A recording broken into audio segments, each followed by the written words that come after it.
Today's opening words are from Dr. Cornel West from the 2015 Ware Lecture. It is found in the Widening the Circle of Concern report by the UUA Commission on Institutional Change under the section called Governance. I just want to be personal tonight because I come from a Black people for 400 years terrorized, traumatized, stigmatized, but the best of our tradition is what? Generating the love supreme of a John Coltrane, the love ethic of a Martin Luther King Jr., the love sensibility of a Frederick Douglass and an Ida B. Wells Barnett, and in the music of a Stevie Wonder. What is it about these people that, in the face of being terrorized, they continually dish the love? That's partly what Charleston is all about. Those folks don't come from the sky. They come out of a tradition fundamentally committed to love in the end, no matter what the situation is. Welcome. I'm Reverend Bob LaValle, and I'm so happy to be here for a very special service with our sibling congregation in Las Cruces. You just heard from the minister at the UU Church of Las Cruces, my friend and fellow veteran, Reverend Xolani Kocela. Even more than usual, today's service is a team effort, and I want to thank the music directors from both churches, Susan Peck and Catherine Massey, and the directors of religious education from both churches, Mia Noren and Kelly Ingram. And I want to thank our worship leader today, Lee Francis. Our DJ today is Dan Small, and our tech team is Cy Schuster, Christine Robinson, Michaela Rans-Whitmore, and Chris Paul. And thank you for all that you do. If you're visiting us today and you're comfortable with it, you're invited to put your name and where you're viewing from in the chat so that we can greet you. And Lee has a couple of announcements.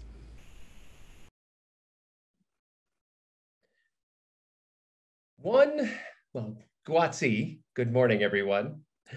One of the bedrock principles of Unitarian Universalism is the congregational polity, or the idea that congregants run their churches through the democratic process. We'll practice that today at a special congregational meeting at 2 p.m. this afternoon. We'll vote on buying out our solar panel lease, purchasing the ARC building that abuts the north side of our campus, and very excitingly, agreeing to ordain our beloved former ministerial intern, Jane Davis. All are welcome to attend, but only members in good standing may participate in the votes. The login is the same as these worship services. We hope that you can join us for these important decisions in the life of the congregation. And are you visiting today? Or would you like to personally welcome our guests? Join us today after the service for New to First You. After the credits at the end of the service, stay in this meeting to be placed in a breakout room with other visitors, and our Director of Membership and Communications, Lara Magnuson, she'll be there, and she will be available to answer your questions about our community. Hello, church. Happy Sunday to everyone. I'm Tamara Kocela, and I have this announcement about the auction. Your Unitarian Universalist Church of Las Cruces virtual auction event begins on Tuesday, May 18, 2021 at 6 p.m. and it ends on Tuesday, May 25, 2021 at 6 p.m. Yes, it lasts 7 days. New Mexico Estate Auction, a locally owned online auction website, is hosting the auction at no charge. All proceeds go to the UUCLC. To place your bids, go to the nmestates.org, nmestatesales.org. Search for the page UU Church Las Cruces Beautiful Art and Fine Furnishing. The link is in your May edition of the Light. Please go to the nmestatesale.org website and register now. That way you will be ready to start bidding on May 18, 2021 at 6 p.m. The auction is open to the community. Please spread the word. Our purchases are by credit card only. The winning bidder will be charged automatically at the end of the auction. There will be no cash purchases. The pickup for the auction winner will be Saturday, May the 29th, time to be determined. Save the dates, May 18th, 2021 at 6 p.m. through May 25th, 2021 at 6 p.m. Good luck, everyone, and remember, bid high and bid often.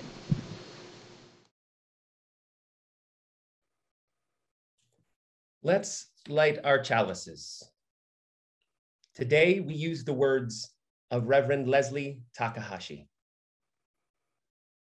All that we have ever loved and all that we have ever been stands with us on the brink of all that we aspire to create.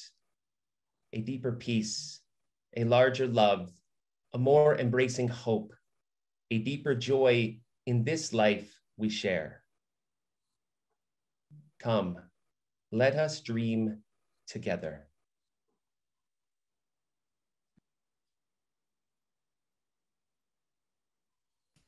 Good morning. I'm so thrilled today that we are sharing our worship service with the folks from Las Cruces, New Mexico. Welcome, welcome from down south. Our opening song is a medley that Randy Granger will be performing. We're so thrilled to have Randy here with us, zooming in live. He's been in our sanctuary many times, and I know he's played in Las Cruces too. Welcome to Randy, and later we will hear from the hybrid choir from the Las Cruces Church. Let's hand it over to Randy. So good to see you here.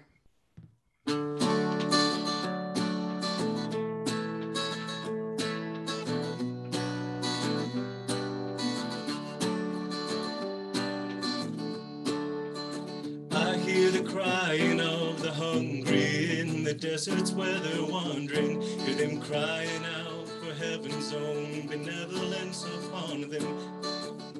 Hear destructive powers prevailing. I hear fools falsely hailing to the crooked wits of tyrants when they call. I hear them all, I hear them all, I hear them all.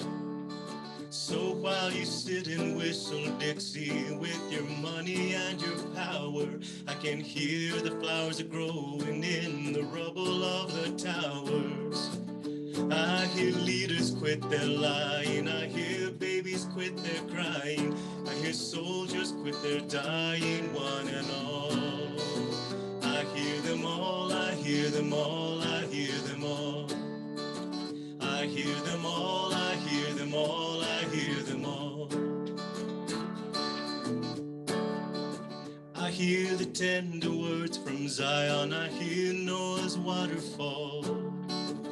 Hear the gentle Lamb of Judah sleeping at the feet of Buddha, and the prophets from Elijah to the old Paiute Wavaka take their places at the table when they're called. I hear them all, I hear them all, I hear them all. I hear them all, I hear them all, I hear them all. I hear them all, I hear them all, I hear them all. I roamed and rambled and followed my footsteps to the sparkling sands of her diamond deserts. And all around me a voice was sounding that this land belongs to you and me. This land belongs to you and me. This land is your land, this land is my land. From the sacred Black Hills to the Navajo Nation, from the Trail of Tears to Chaco Canyon. This land belongs to you and me. This land belongs to you and me. And the prophets from Elijah to the old Paiute Wavaka take their places at the table when they're called. I hear them all, I hear them all, I hear them all. I hear them all, I hear them all, I hear them all. I hear them all, I hear them all, I hear them all.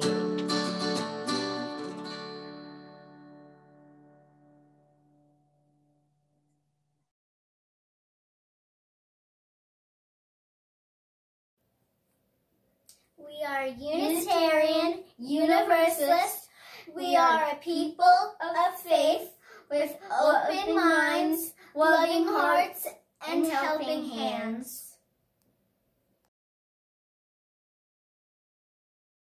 Good morning, church. I'm Kelly Ingram, the Director of Religious Education at the Unitarian Universalist Church of Las Cruces. And I'm Mia Noren, the Director of Religious Education at First Unitarian Church of Albuquerque.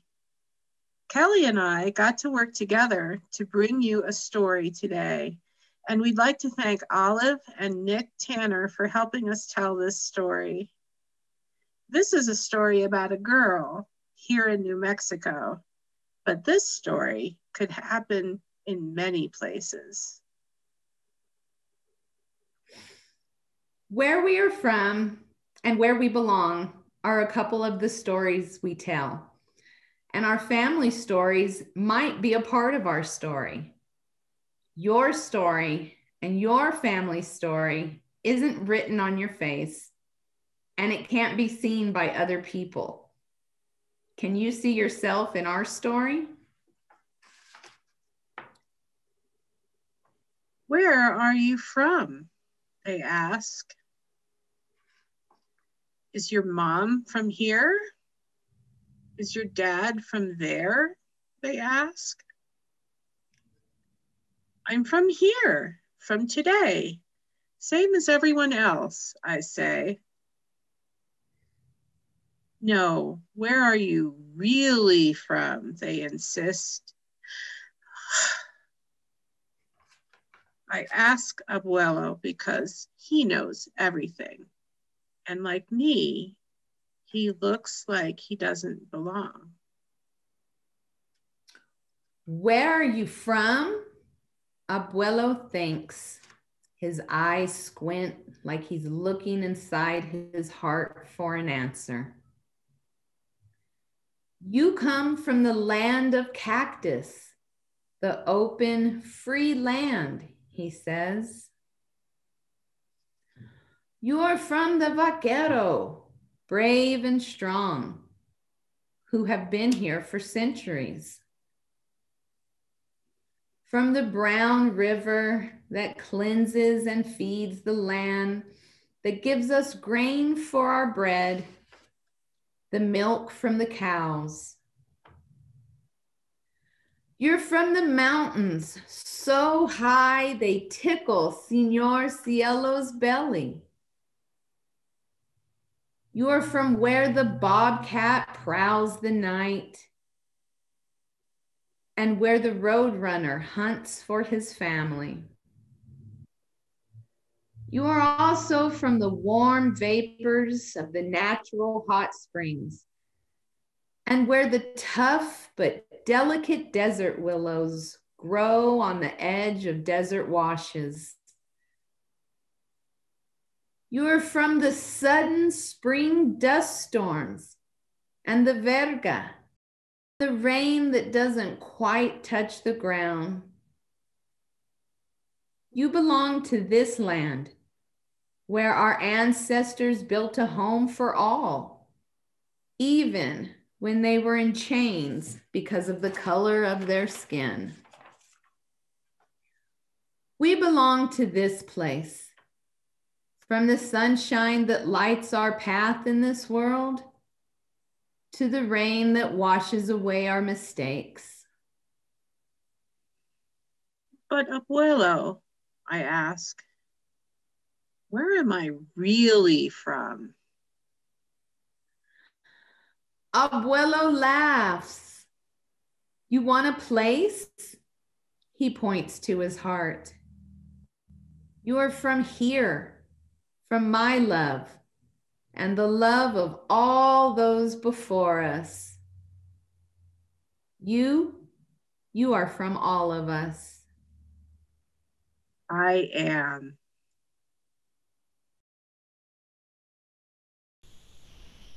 You are from all of us. Let's pause the chat for a few moments during the meditation and prayer. We'll turn it on during the joys and concerns, of course. So let's find a comfortable position and prepare for a brief visualization. Feel your feet on the floor. Feel your legs on whatever you're sitting on. Feel where your hands or arms are resting. Maybe take a deep breath. Picture yourself surrounded by soft golden sunlight. And imagine that sunlight seeping down into your body. As it flows into your body, feel it washing away any tension,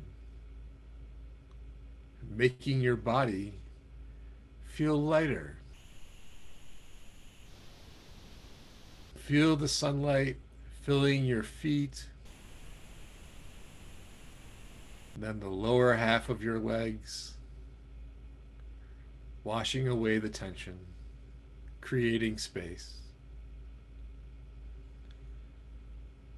Then the upper half of your legs start to fill, your hips. Feel the lightness as your torso fills up. When the sunlight gets to your shoulders, feel it spilling over into your arms, into your hands, filling your fingers.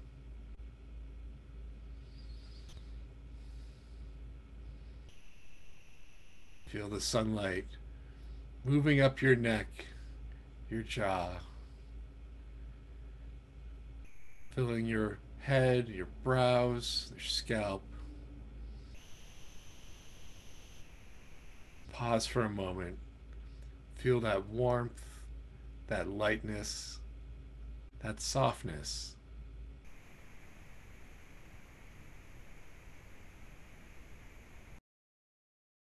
And that spirit will sit together in sacred silence for 2 minutes.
Our church is a welcoming community where we find connection, a spiritual community where we find meaning. Our church is a sharing community where our joys are amplified, a caring community where our sorrows are lessened. We take this moment to reflect on our joys and sorrows and acknowledge the mutual support of our community. Please type in the chat box first your joys and then your sorrows. If you are unable to write in the chat box, please email the church at caring@uuabq.org. And may we remember those who have spoken, those they have named, and those we hold in silence in our hearts.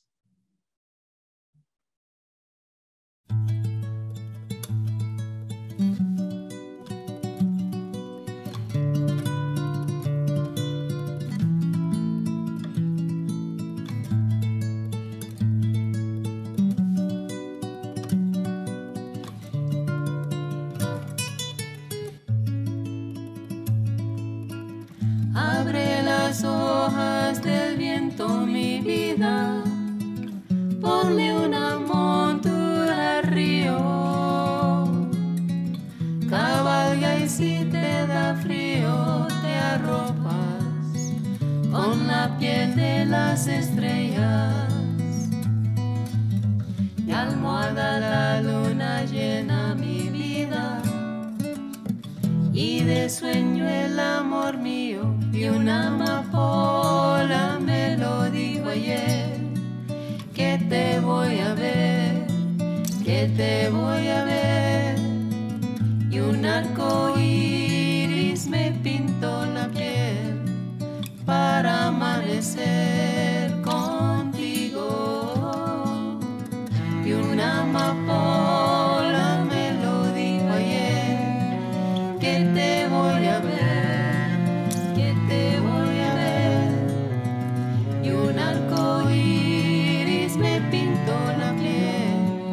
Para amanecer contigo.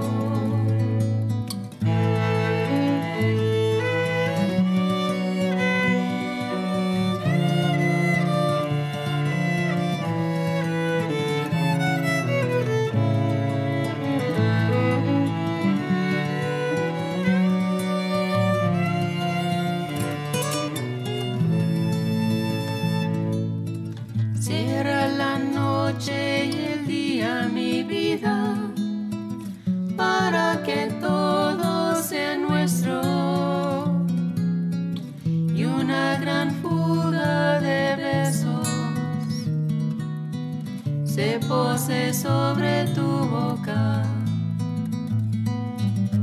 y que el trinar de las rosas, mi vida, te diga cuánto te quiero. Y una amapola me lo dijo ayer, que te voy a ver, que te voy a ver. Y un arco iris me pintó la piel para amanecer contigo. Y una amapola me lo dijo ayer, que te voy a ver, que te voy a ver. Y un arco iris me pintó la piel para amanecer contigo.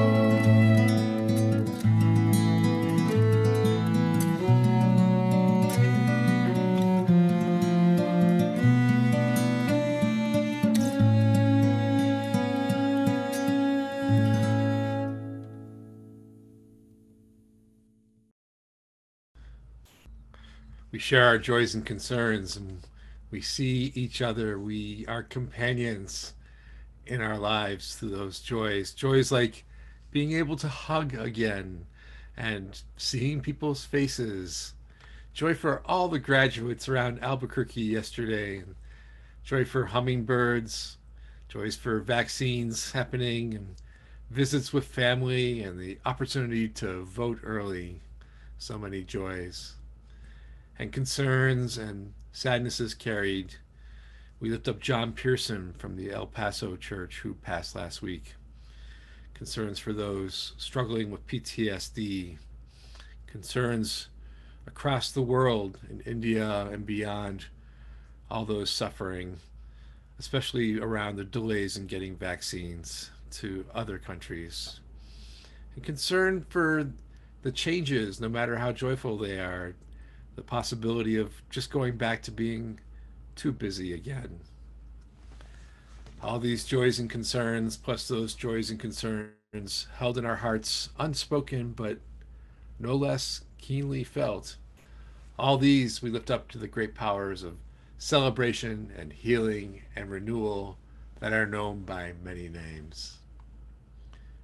Can we join our hearts in prayer? We mourn the passing of Len Cole and grieve with his daughter Laura Stewart and his wife Linda Broussard.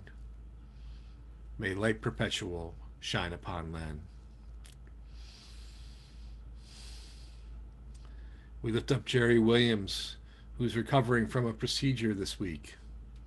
May his healing be comfortable and swift. We pray for an end to the cycle of violence in the Middle East and for justice for all those who have been colonized in Palestine, across the world, and here in New Mexico. We pray for this country and its leaders. May they be guided by wisdom and truth and compassion. As we prepare for our special congregational meeting this afternoon, we pray for the discernment to make wise decisions. May our process be healthy, and may our outcomes fruitful. In this time of blossoming, we give thanks for new ways of being, new signs of life, the gift of healing and of laughter. And may we all be held in the heart of love. Peace be with you.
Our reading today is from Widening the Circle of Concern, the report of the UUA Commission on Institutional Change, June 2020. Hospitality and Inclusion. The section reads, Our work includes the reality that Unitarian Universalists continue to repel many of the people who would otherwise provide the resources to fuel our continued growth. Though our predominantly white congregations and organizations may see themselves as welcoming, without particular practices, they continue to mirror the kinds of harm done to people of color and other marginalized groups in our larger society. On this note, we stress that when we are inhospitable to one group, for example, Black people, Indigenous people, and people of color, others who experience marginalization notice, and our sacred spaces become unwelcoming for them as well. The call to spiritual maturity and growth means listening to marginalized voices and to create brave space where these truths can be held. The circle of faith community grows wider from the margins, not the center. We value the leadership and wisdom of people who are trans and or non-binary, those who are disabled, people of color and Indigenous people, and those who are poor, and all who have historically been and continue to be in oppressed communities. Good morning. I'm Reverend Xolani Kocela, and I want to thank my colleague, the Reverend Bob LaValle and Reverend Angela Herrera, who is on sabbatical, for inviting me to be a part of the worship service there at First Unitarian Albuquerque. I thank you also for inviting the congregation in Las Cruces to be a part of yet another joint worship service together. I hope that this collaboration and relationship goes on beyond COVID time and that we can continue to collaborate and do ministry together. Well, this morning I want to visit with you on the topic of brick by brick. What does it take to build a beloved community in COVID time? As we learn from Will Smith, we don't set out by saying we're going to build the biggest, baddest, greatest beloved community that's ever been built. You don't start like that. It took Will and his little brother a year and a half to build a wall. They did it brick by brick. And that's how we build beloved community. Well, today I want to talk about the 3 types of bricks I believe must be on hand when you begin building beloved community: welcoming, listening, and engaging. In addition to being the minister in Las Cruces, I'm also a military chaplain with the New Mexico Air National Guard. But my first deployment was to New Orleans following Hurricane Katrina, and I was then assigned to the Texas Air National Guard. When I arrived in New Orleans, it took me a few days to locate my unit on the ground. We landed at Naval Air Station Belle Chase, which has a huge airfield about 30 minutes south of the city. In the military, things are all about relationships. There is structure, a lot of it, but to get things moving, you need to know people. Even if you only know them for a few minutes, the human connection is essential. Well, no one exactly knew where the Texas Air National Guard was located, so I had to build relationships with everyone I met to track down my unit. After about 2 or 3 days bunking with various states, units, someone said the Texas Air Guard is in the Garden District at Children's Hospital.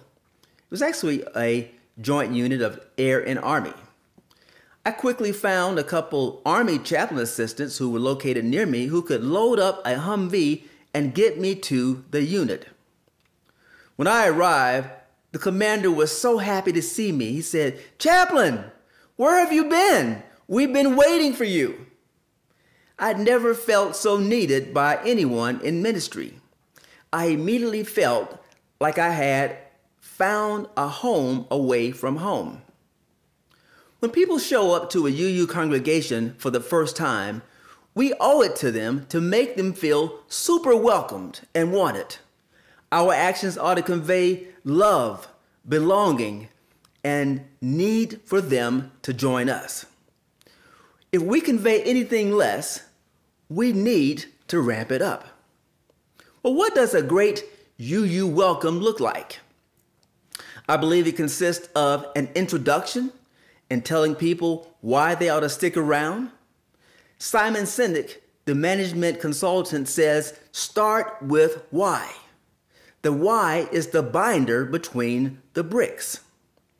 Find a way to welcome people of color besides asking them where are they from.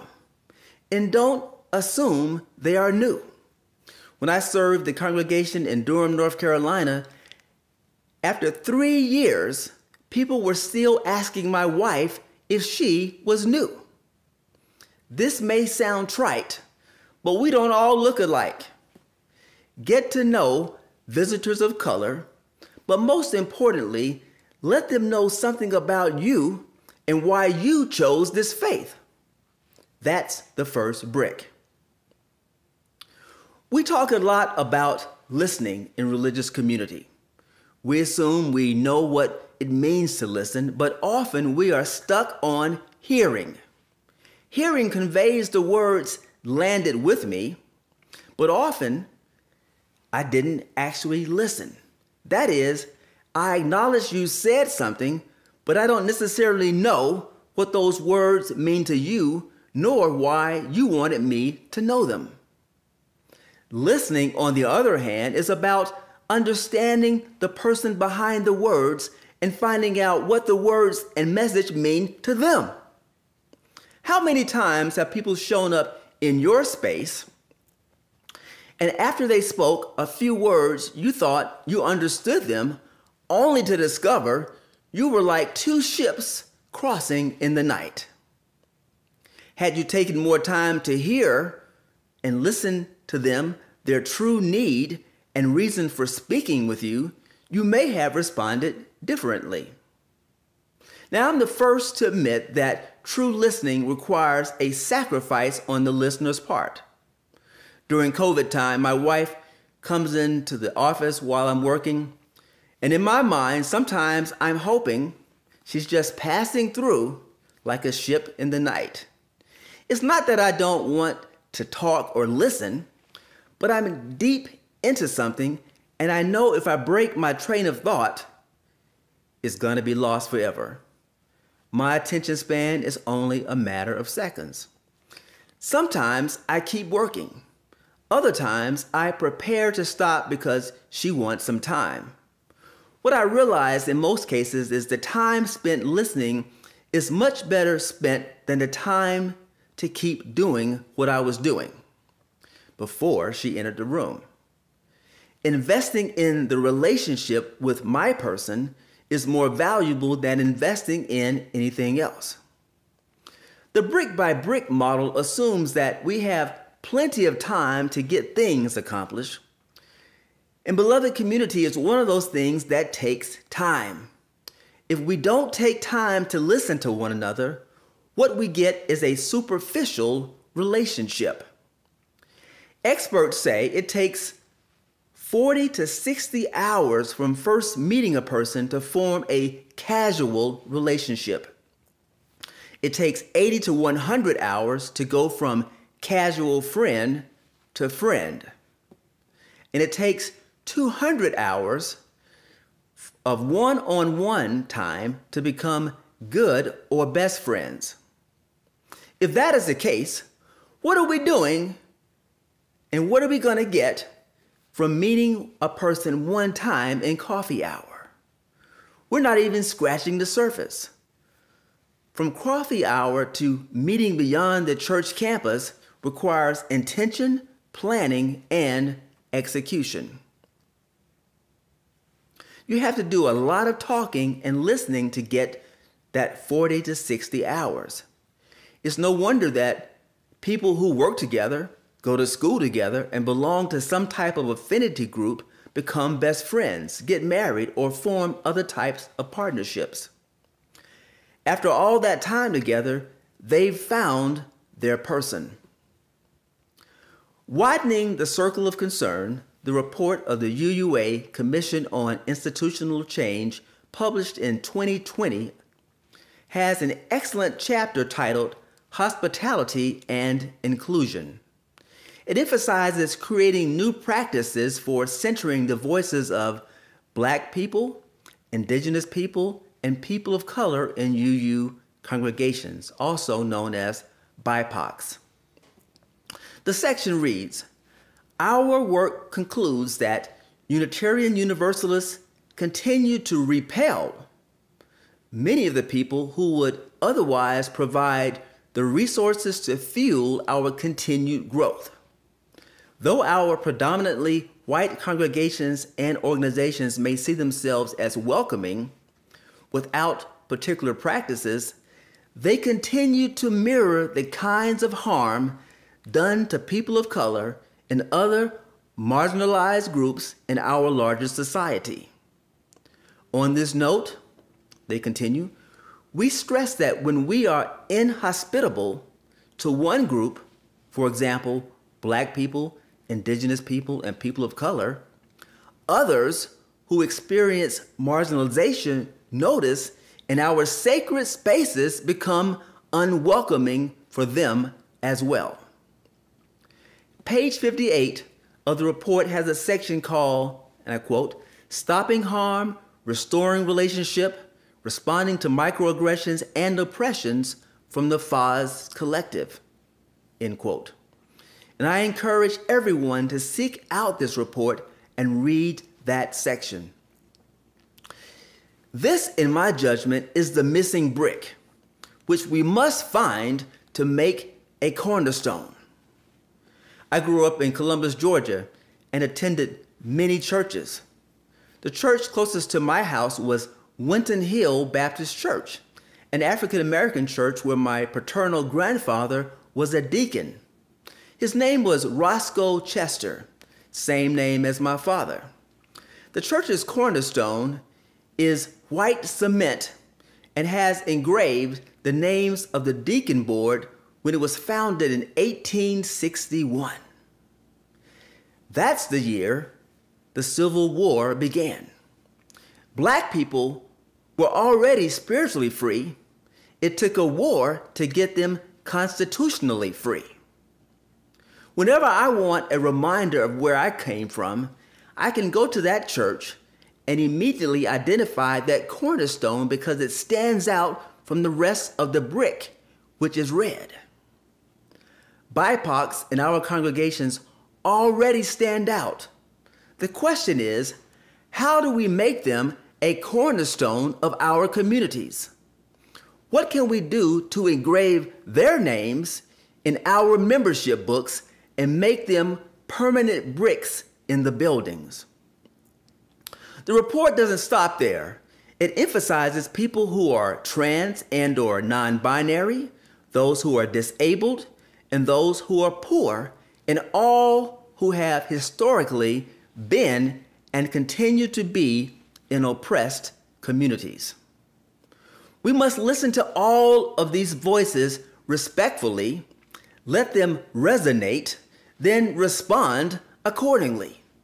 That's how we UUs all get free. That's the second brick. The third brick of beloved community is engagement. This is the long haul, brick by brick process. I think of my great friend Anthony from Dallas, who many people here met during my installation. We met around 1993 when he moved from Michigan to Texas at a party another close friend of ours had hosted. We hit it off immediately and became like family over the course of a couple of years.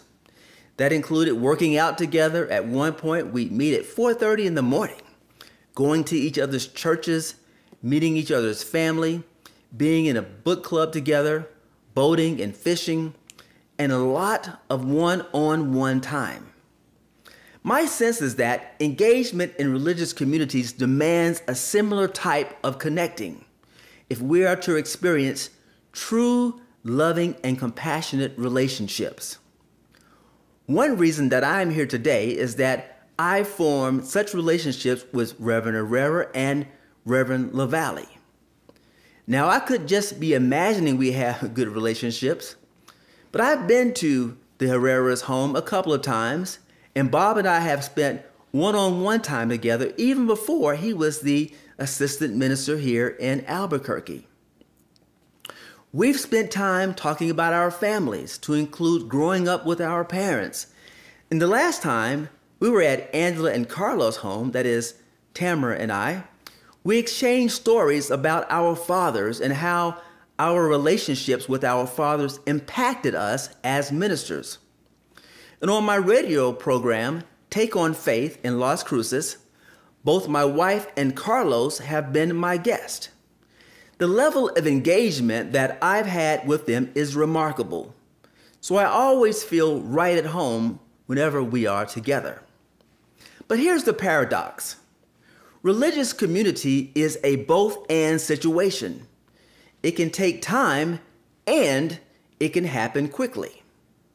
When I heard this story by Will Smith of building a wall, it immediately resonated with me.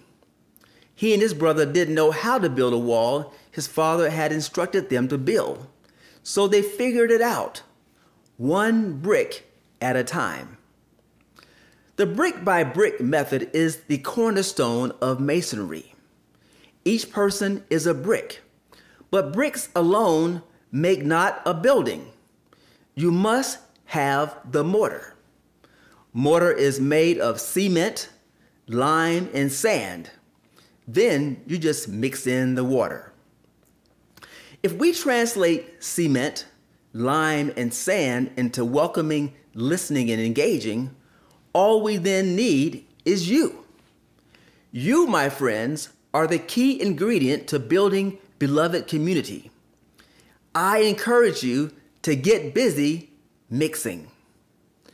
Widening the circle of concern says, once equitable practices are introduced, people feel welcome quickly. Engagement with more diverse Unitarian Universalism does not need to mean marginalization for those who are older, white identified, and economically secure. It does mean the willingness to question assumptions, learning a more inclusive version of history, and adopt new practices. The call to spiritual maturity and growth means welcoming, listening, and engaging all people who come through our doors. In doing so, we create brave space where all truths can be held. The circle of faith grows wider from the margins, not the center. This, my friends, is a life-saving faith. I love it, and I imagine you do too. Let us all recommit ourselves to building this faith brick by brick. Amen, Ashe, and let it be so.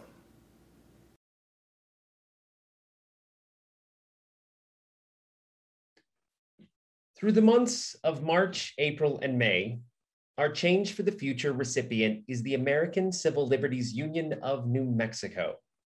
The ACLU of New Mexico protects and advances justice, liberty, and equity as guaranteed by the constitutions of New Mexico and the United States.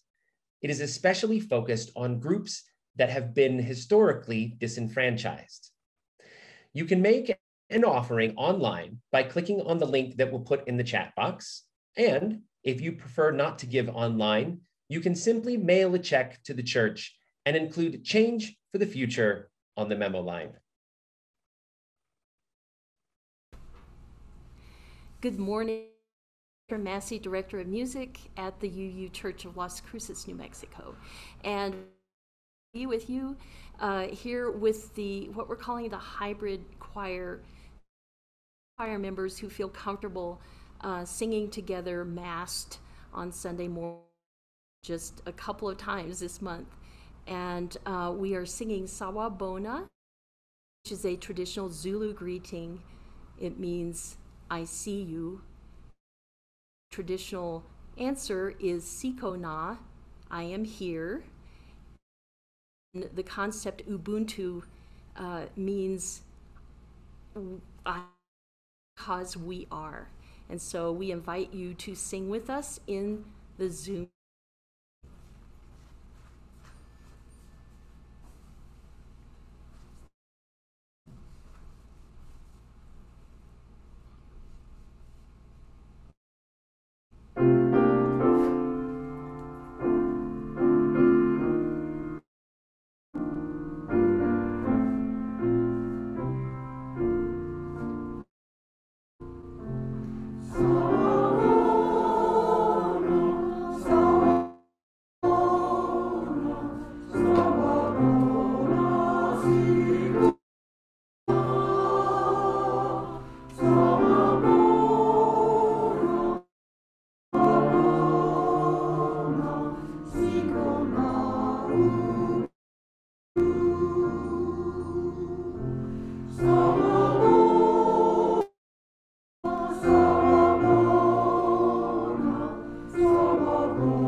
What is generously given is received with gratitude.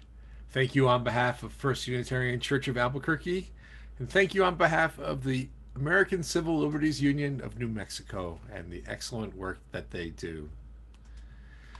Today's we're approaching the end of the service, and if you want to stay and join in a breakout room, sort of a virtual coffee hour, we invite you to stay. It'd be really fun if folks from Las Cruces stayed as well, and we could get to know each other across the churches.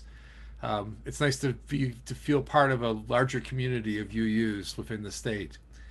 As we often do, we're suggesting a discussion question, and our discussion question for today is, where did you hear yourself in today's sermon? Where did you hear yourself in today's sermon? And I'll type that in.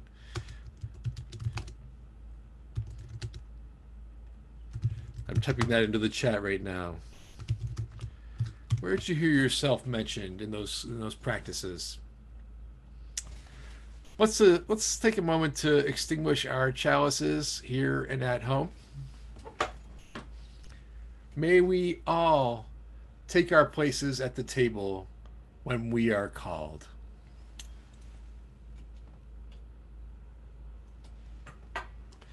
Go in peace, gentle people, and practice radical love.